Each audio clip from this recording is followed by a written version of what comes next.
마태복음 2장 1절부터 12절까지입니다. 마태복음 2장은 예수 탄생에 대한 이야기인데요. 오늘 우리가 읽은 이 1절로 12절 그리고 13절로 23절 이렇게 두 문단으로 나누어집니다. 1절로 12절에서 핵심 주제는 왕이신 예수 그리스도의 왕의 탄생 이렇게 말을 할 수가 있겠죠. 그리고 13절부터 23절은 예수 그리스도가 누군가 할 때 말씀의 성취에 대한 이야기를 합니다. 그래서 이 2장은 예수 탄생을 성경의 성취고 왕의 탄생이다 하는 것을 보여주는 그런 말씀이라고 그렇게 설명을 할 수가 있을 것입니다. 헤롯 왕 때, 이 헤롯 왕 때라고 하는데 이 헤롯이 이제 로마 제국의 일설에 의하면은 돈을 주고 왕권을 샀다 이런 말도 있고 그래요. 이 헤롯은 유대인이 아닙니다. 유대인이 아닌 에돔 사람인데 유대의 왕으로 있는 거죠. 이제 그때는 로마가 지배하던 시절이라 로마가 하라고만 할 수 없이 그렇게 하는 겁니다. 그래서 친헤롯파, 반헤롯파 이렇게 나눠지기도 하고 그래요. 그건 중요한 건 아니고요. 예수께서 유대 베들레헴에서 나심에 동방으로부터 박사들이 예루살렘에 이르러 이 1절에 대조되는 두 장소가 등장을 했죠. 베들레헴과 예루살렘. 이 예루살렘이라는 것은 아주 오래된 이스라엘의 역사를 품고 있는 도시고 그리고 성전이 있는 이 성전, 이스라엘의 중심이죠. 수도고 왕궁이 있는 곳이에요. 근데 베들레헴은 아주 작은 고을입니다. 왕궁과 작은 고을, 수도와 시골 이렇게 대조가 되고 있는 것을 우리는 이 본문에서 보게 됩니다. 근데 동방에서부터 박사들이 왔어요. 이 동방 박사들이 누구냐 하는 것도 여러 가지 설명이 있습니다. 우리가 이 박사 그러니까 대학원을 나오고 박사 학위 과정을 마치고 박사 학위를 받은 이렇게 생각할 수 있지만 그때는 대학도 없었을 뿐만 아니라 그런 박사가 아니에요. 이 박사라고 했지만 이 사람들은 그 당시에 천문 연구를 했던 사람들일 수 있다. 별을 보고 하는 걸 보니까.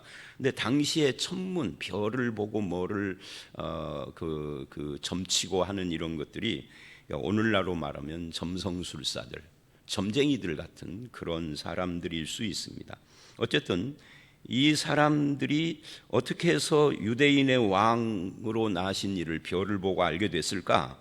이런 것들에 대해서도 여러 가지 이론이 있습니다. 그 중에 가장 유력한 것이 이 동방이라고 하는 곳이 동방이 중국, 한국, 일본 이런 데가 아니라 유대인들에게 있어서는 그들이 포로로 잡혀갔던 그 바벨론 후에 페르시아가 되고 했던 그 지역을 말하는 겁니다. 그 지역에서 이제 에스라서에 보면은 포로 해방이 돼서 이스라엘로 돌아온 사람들이 약 5만 명가량이 되지만 나머지 사람들은 거기 그대로 정착해서 살고 최근까지도 유대인 공동체가 있었다고 그래요. 요즘은 소식을 못 들었는데 이 유대인 공동체는 중국에도 있다고 그러고 세계 곳곳에 퍼져 있습니다. 그러니까 이 동방 박사들이 유대인 출신일 수도 있고 아니면 유대인 출신이 아니더라도 가까이 있는 유대인들에게 영향을 받아서 유대인들의 그 소망, 메시아 소망이라든지 이런 것에 대해서 알고 있는 사람들이었을 수도 있다. 이런 설명도 하고 여러 가지 설명을 합니다. 어쨌든 그게 이제 오늘 본문의 핵심은 아니니까. 근데 오늘 본문의 핵심이 2절이에요. 그들이 예루살렘에 와가지고 뭐라고 하느냐면 유대인의 왕으로 나신 이가 어디 계시냐 그래요. 유대인의 왕. 그러니까 예수님은 왕인 거죠. 왕이 탄생했다는 걸 우리가 그의 별을 보고 왔다. 이 동방에서부터 오려면 몇 달이 걸릴 텐데 몇 달 전부터 별을 보고 왔다. 그렇게 지금 말을 하는 겁니다. 경배하려고 왔다. 당연히 왕이니까 왕실이나 왕이 거주하는 예루살렘 어디에 태어났을 것이다 라고 그렇게 짐작을 한 거죠. 아주 인간적인 그런 짐작이라고 할 수 있습니다. 난리가 난 거예요. 3절을 보면 헤롯 왕과 온 예루살렘이 듣고 소동한지라. 누가복음 2장 14절을 보면 예수 탄생을 하늘의 영광이요 땅에는 평화라고 그렇게 말을 해요. 영광과 평화. 그런데 여기는 지금 소동이 일어났습니다. 왜 소동이 일어났죠? 왕이 있는데 또 다른 왕이 태어났다니까. 그러니까 소동이 일어난 거예요. 오늘 요즘처럼 민주국가 시대에도 대통령이 있는데 어떤 사람이 차기 대권 주자인데 막 대통령처럼 행세를 하고 다닌다면 어떻게 해서든지 그 사람을 잘라내려고 할지도 몰라요. 근데 이 왕권 시대에는 그 정도가 아니라 친자식이라도 왕권을 위협하면 죽였어요. 어떻게 그럴 수 있을까 하고 이해가 우리는 안 되지만 옛날 왕들은 아내가 한 명이 아니라 뭐 처첩들이 여러 명이 있으니까 그 여러 명의 처첩들이 있고 거기서 나온 자식들이 있다라는 것은 다른 말로 하면 우리처럼 한 사람 아내에서 태어난 한 명이나 두 명 아들하고는 이게 감이 틀린 거예요. 어쨌든 그럴 정도인데 갑자기 왕이 태어났다고 그러니까 소동을 했다라고 지금 이야기를 하고 있는 겁니다. 이 소동은 아마 반역 이거 뭐 반란이 일어나는 거 아닌가 하는 그런 거하고도 관련이 있을지 모릅니다. 그래서 헤롯 왕이 4절 모든 대제사장과 백성의 서기관들을 모아 그리스도가 어디서 나겠느냐 물어요. 이 참 그 단어의 변화를 보십시오. 왕으로 나신 이가 어디냐 그랬더니 왕이 그리스도가 어디서 나겠느냐 하고 물어요. 그러니까 왕과 그리스도 연결이 되죠. 그 당시 사람들은 헤롯처럼 유대인도 아니고 하나님도 안 믿는 사람이라 할지라도 이 정도는 기본 상식이었다는 거죠. 그리스도가 왕이고 왕이 그리스도다. 그래서 이 둘을 같은 차원으로 지금 묶었어요. 당시의 그 메시아관은 정치적인 의미를 갖고 있었기 때문에 이렇게 연결이 되는 겁니다. 그리스도라고 하면은 이제 정치적으로 군사적으로 유대인들을 똘똘 뭉치게 해서 로마를 물리치고 독립국가를 세우고 뭐 이런 쪽으로 그들은 생각을 했으니까 왕 그러니까 그리스도가 금방 떠오른 거예요. 그리스도에 대한 오해죠. 성경을 왜곡해서 잘못 알고 있는 겁니다. 그런데 우리가 어제 말씀에 21절로 23절 1장 21절로 23절에서 본 것처럼 예수 그리스도의 오심은 그렇게 군사적 정치적인 왕으로 온 것이 아니라 속죄의 구원과 하나님의 임재 이 두 가지가 핵심이에요. 그런데 사람들은 예수님이 오시는 것을 왕의 오심이라고 하고 이 마태복음은 왕의 복음이에요. 근데 마태복음의 저자가 말하는 그 왕과 그 당시 사람들이 생각하는 왕은 전혀 다른 거죠. 마태복음이 말하는 왕은 하나님 나라 천국의 왕이에요. 죽어서 가는 천국을 말하는 건 아닙니다만은 영적인 왕국인 거죠. 그런데 헤롯을 비롯한 그 당시 유대인들은 이거를 영적인 것이 아니라 정치적인 왕이라고 생각을 했다 그 말이에요. 이 다윗 언약이라는 것 때문에 더 그렇죠. 다윗 언약은 왕의 언약이잖아요. 그러니까 성경에서 왕 그러니까 다 자기 나름대로 멋대로 해석을 한 거예요. 우리가 성경을 볼 때 자기의 그 선입견을 가지고 자기 멋대로 성경을 읽으면 이런 오류를 우리도 범할 수 있다 하는 것을 이 본문을 통하여서 배우게 됩니다. 선지서들을 보면 왕으로 오시는 예수님에 대한 이야기를 많이 합니다만은 잘 읽어보면 그게 저들의 죄를 심판하고 구원하는 것에 초점이 맞춰져 있어요. 다윗 언약에도 영원한 왕 이야기를 합니다. 영원자가 안 붙으면은 혹시 정치적인 왕일 수 있겠지만 영원자가 붙으면 정치적인 왕이 아니죠. 어떤 왕이 영원한 왕이 있을 수 있어요? 없죠. 그죠? 영원한 왕이 있다면 세종대왕 지금도 살아 있어야지. 그런 건 아닌데 그 사람은 자기의 선입관이 꽉 쩔어 있어서 성경을 읽으면 모든 것을 그렇게 본다. 지금도 마찬가지죠. 그래서 성경을 볼 때에는 가능하면 성경 자체의 앞뒤 문맥을 잘 살피면서 봐야지 내가 갖고 있는 선입견으로 보면은 안 되는 거죠. 그래서 이제 그렇게 물으니 5절 6절 이르되 유대 베들레헴입니다. 왜냐? 이는 선지자가 이렇게 기록을 했습니다. 유대 땅 베들레헴아 너는 유대 고을 중에서 가장 작지 아니하. 가장 작지 않다 이 말은 가장 작은데 작지 않다. 왜? 왜냐하면 내게서 다스리는 자가 나와서 백성의 목자가 될 것이니까 작지 않다. 이렇게 지금 말을 하는데 이 말씀을 보면 이 서기관들, 대제사장들 이런 사람들은 성경을 정확히 알아요. 금방 그리스도가 어디서 태어나냐고 물으니까 우리 같으면 그리스도가 어디서 태어나는지 한번 미가서, 아모스서, 이사야서 찾아봐야 할 텐데 금방 대답을 했어요. 그러니까 그만큼 성경을 잘 안다는 거죠. 근데 성경을 잘 아는 것과 믿는 건 다른 거예요. 여러분 성경을 가장 잘 아는 자들이 누굴까요? 신학자들이겠죠. 그들의 믿음이 우리 교회 평범한 성도들의 믿음보다 더 나을까요? 아니에요. 그렇지 않아요. 그래서 믿음하고 연결이 안 된 성경 지식은 어떤 면에서는 의미 없는 거예요. 아니 의미 없는 것이 아니라 그걸 가지고 하나님을 대적도 해요. 지금 예수 그리스도에게 그렇게 하는 거죠. 이렇게 말을 해놓고 결론적으로는 예수 그리스도를 죽이려고 하잖아요. 여기서 또 하나 작은 고울인데 작지 않은 이유, 그게 예수 탄생 때문이다. 그러면 오늘날도 예수 없이 큰 사람과 예수 있는 작은 사람 중에 우리는 어떤 쪽을 따라야 할까요? 예수 없이 높은 사람이 아니라 예수 있는 작은 사람, 이게 훨씬 더 행복한 거고 의미 있고 그것이 축복이라고 생각을 해야 돼요. 예수 그리스도를 모신 자는 이 작은 고울이라도 작지 않아요. 예수님을 모신 사람은 세상은 작다라고 할지 몰라도 하나님은 크다 그래요. 그래서 천국에서는 누가 큽니까 하고 마태복음 18장에 예수님께 사람들이 물어요. 예수님의 대답을 잘 읽어보면요, 천국에서는 누구나 다 크다 이렇게 대답을 합니다. 그 이제 18장 가서 그때 봐야 하고요. 5, 6절이 그런 이야기입니다.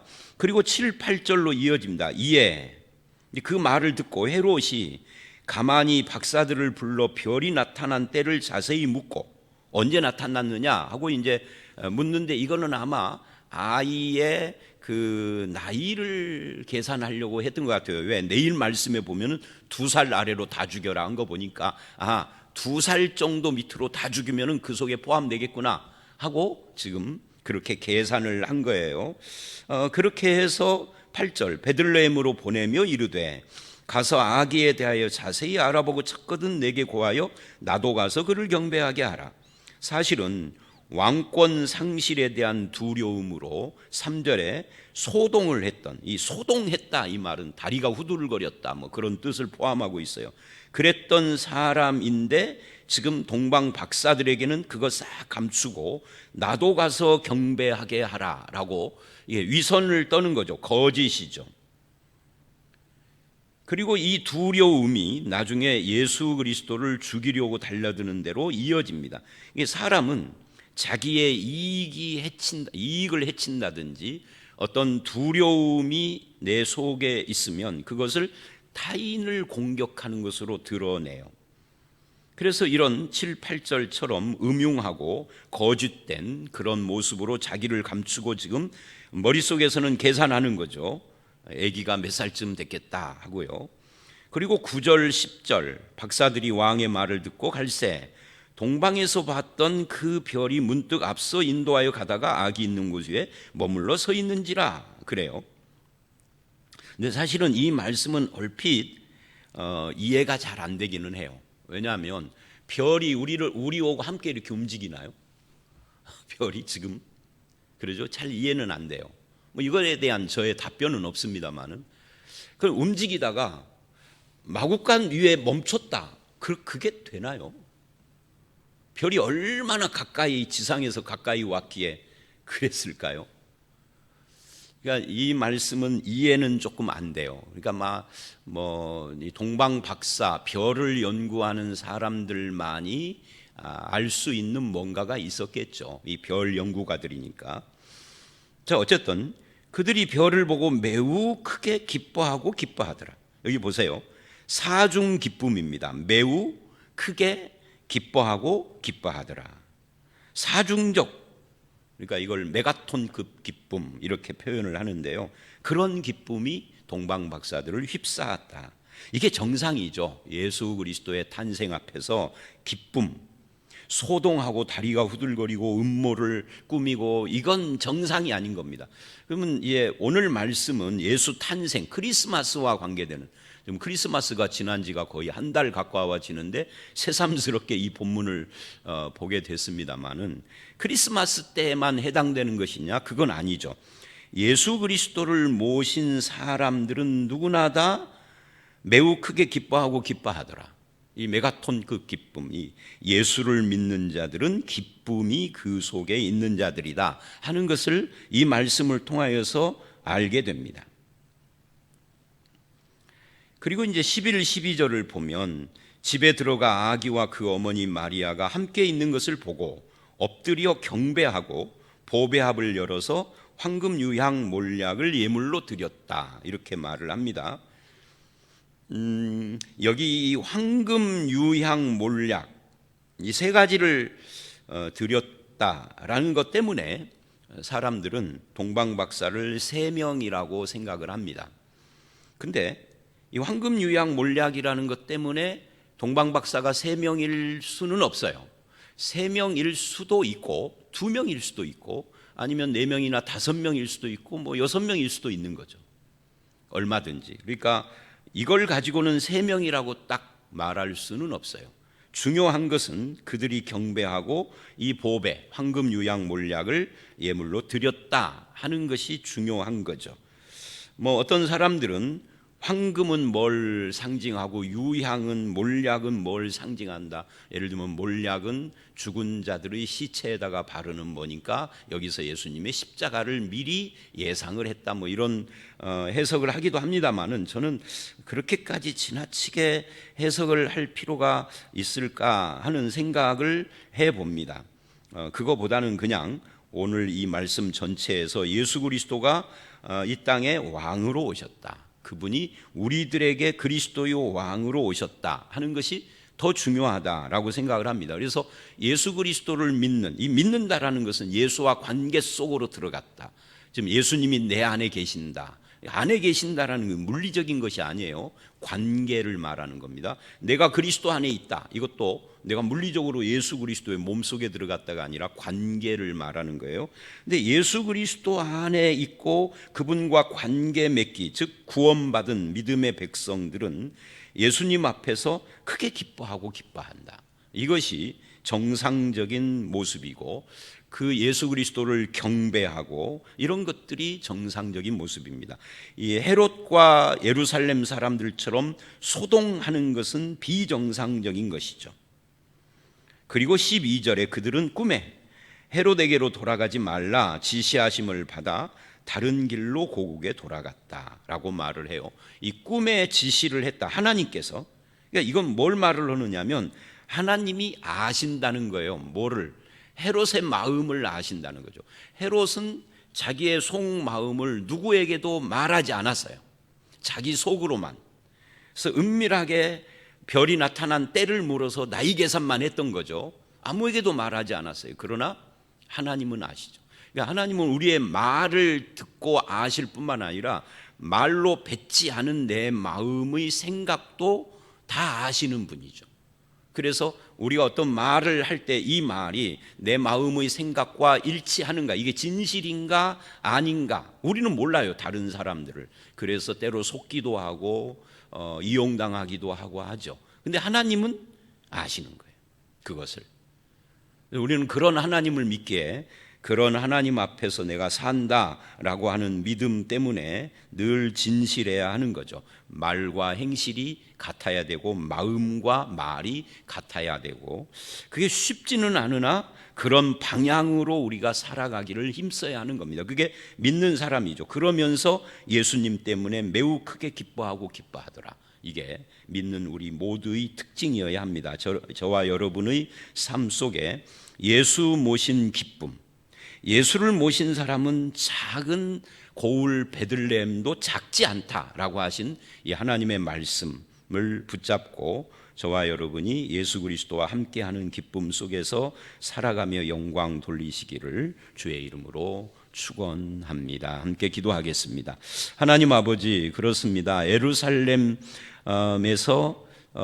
베들레헴까지 이 예수 그리스도는 화려한 수도, 또 이스라엘의 중심지인 예루살렘이 아닌 베들레헴에서 태어남으로 예수 그리스도가 태어날 것을 예고하신 성경 말씀을 성취했을 뿐만 아니라 예수를 모신 곳이나 예수를 모신 사람은 작지 않다라고 하는 주님의 말씀이 해당되는 그런 사람들인 것을 이 말씀을 통하여서 배웁니다. 오늘 우리가 나 스스로를 바라볼 때 예수 그리스도 안에서 구원받은 자요, 주님을 왕으로 모시고 주인 삼은 우리가 결코 작은 존재도 아니고 세상에서 소동하며 슬퍼하며 우왕좌왕하는 그런 삶을 사는 자도 아니고 매우 크게 기뻐하고 기뻐했더라 하는 말씀처럼 주와 함께하는 기쁨을 누리는 자인 것을 봤습니다. 주를 경배하고 이 기쁨을 누리는 삶을 살아가도록 우리의 삶을 주장하시고 우리의 믿음을 확고하게 하시며 오늘 이 하루도 주님 우리를 그렇게 붙드시고 함께하여 주시옵소서. 예수님 이름으로 기도드렸사옵나이다. 아멘.